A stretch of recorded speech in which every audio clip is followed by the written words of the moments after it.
અરવલ્લીના જાલમપુર ગામેથી વિદેશી દારૂનો જથ્થો ઝડપાયો છે. તો અરવલ્લીથી આલા મહત્વના સમાચાર મળ્યા છે, જ્યાં રાયડાના ખેતરમાંથી વિદેશી દારૂનો જથ્થો મળી આવ્યો છે. 672 નંગ વિદેશી દારૂની બોટલો, બિયરના ટીન મળી આવ્યા છે.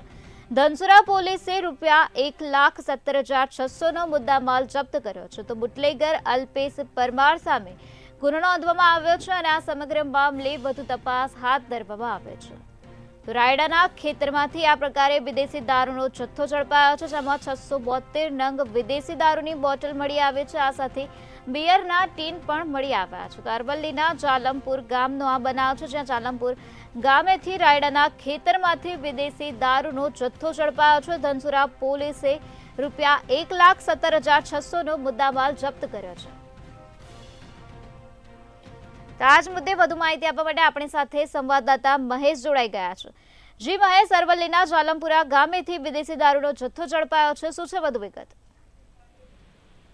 બિલકુલ નિરાલી, વાત કરીએ તો અરવલ્લી જિલ્લાના ધનસુરા તાલુકાના જાલમપુરા ગામેથી પીએસઆઈ અને પોલીસ ટીમ દ્વારા બાતમીના આધારે વિદેશી દારૂનો જથ્થો ઝડપી પાડવામાં આવ્યો છે. રાયડાના ખેતરમાં સંતાડી રાખેલો વિદેશી દારૂનો જથ્થો ઝડપી પાડવામાં આવ્યો છે અને જે બુટલેગર છે તે ફરાર બુટલેગર વિરુદ્ધ ધનસુરા પોલીસ સ્ટેશનમાં પ્રોહિબિશન એક્ટ મુજબ ગુનો નોંધવામાં આવ્યો છે અને તેને ઝડપી પાડવા ચક્રો ગતિમાન કરવામાં આવે છે. જી મહેશ, સમગ્ર માહિતી આપવા બદલ આભાર.